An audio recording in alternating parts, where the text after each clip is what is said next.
কাঠগড় এলাকায় ফুটপাত দখলমুক্ত করতে traffic police ও পতেঙ্গা থানা পুলিশের যৌথ উচ্ছেদ অভিযান। চট্টগ্রামের দক্ষিণ পতেঙ্গা থানার ৪০ নং ওয়ার্ডস্থ কাঠগড় এলাকায় ট্রাফিক ডিসি ও পতেঙ্গা থানা পুলিশের সার্বিক তত্ত্বাবধানে রাস্তা দখলমুক্ত যানজট নিরসন করার লক্ষ্যে ট্রাফিক পুলিশ ও থানা পুলিশের যৌথ উচ্ছেদ অভিযান পরিচালনা করা হয়েছে।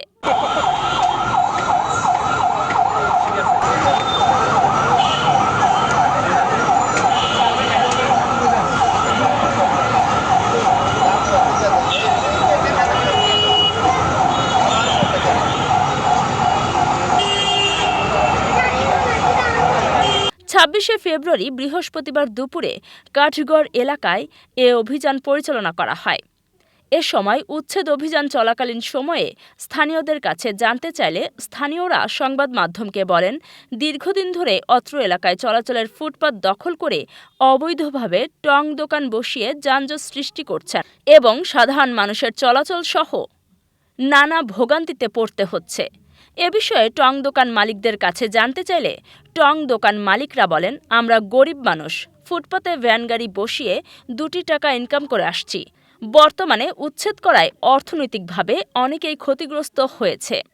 টং দোকান মালিকরা দাবি করে বলেন, আমরা যেহেতু ফুটপাতে ভ্যান গাড়ি নিয়ে ব্যবসা করতে পারছি না, আমাদের মতো ফুটপাতের হকারদের জন্য একটি নির্ধারিত জায়গা করে দেয়া হোক।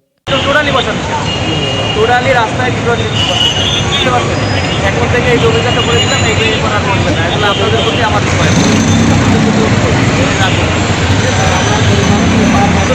সরকারের কাছে আবেদন করবেন, আমাদের দেখাবেন আবেদন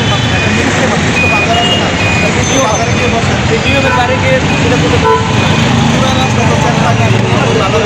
আকর্ষণীয়ভাবে একটা নিয়ম আবেদন করে আমরা আমাদের জায়গাটা বাড়া দেওয়া হোক।